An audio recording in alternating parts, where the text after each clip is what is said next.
naganap ang 3 araw.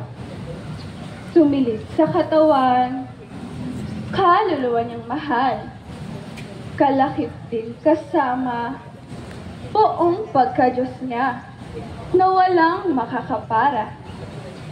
Sa pamamanaag ng gintong silahi, sari-saring kulay, iyong mamamas.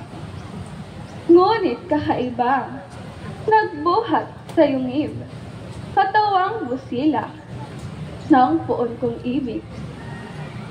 Ang lugar na ito'y Ngalay Galilea na pinagsalubungan ninyo pong mag-ina.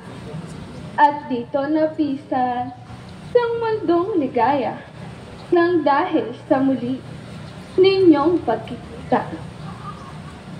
Sa wakas nito'y ating idalangin, iligtas ang kainta sa madlang hilahil. Kura, alkalde, at taong bayan, magsanib sa wigang, Viva! Viva!